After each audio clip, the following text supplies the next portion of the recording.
Mos acabam d'amassar amb el conseller de Territori de la Generalitat de Catalunya, que ha visitat el Consell Generau d'Aran, en tractar sus dus aers de vital importància a nosaltres. Per un costat, la millora de la carretera C28 entre Viella i Baqueira, tara que ja els pressupostos de la Generalitat han dotat de partida d'1 milió d'euros per a la redacció del projecte de millora d'aquesta carretera. Rebrembarats que temps que venguem treballant en aquella agenda de la mobilitat sostenible en la Val d'Aran amb la Generalitat de Catalunya, i això que li hem demanat al conseller i que aquest projecte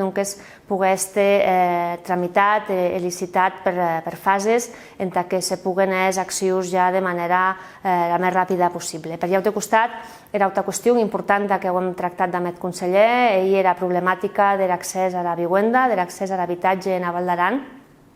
que que era competència de la Generalitat en aquest cas, que des del Consell Generau d'Aran això que volem anar tenint més competències en aquest àmbit en desenvolupar qüestions com aquest plan d'habitatge que volem tirar endavant, que ens ha d'ajudar a conèixer la realitat del territori i que pretenem actuar en aquestes accions de manera conjunta amb els ajuntaments que ajuden a millorar aquesta situació.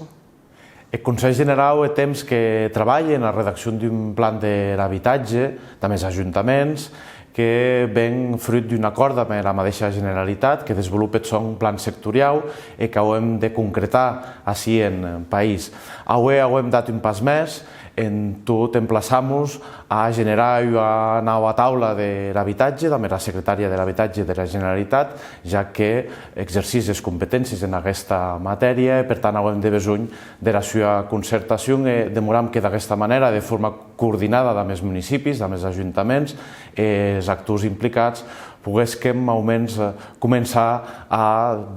dar-li solució que certament preocupa poder garantir l'accés de la nostra ciutadania a un habitatge digne i assequible.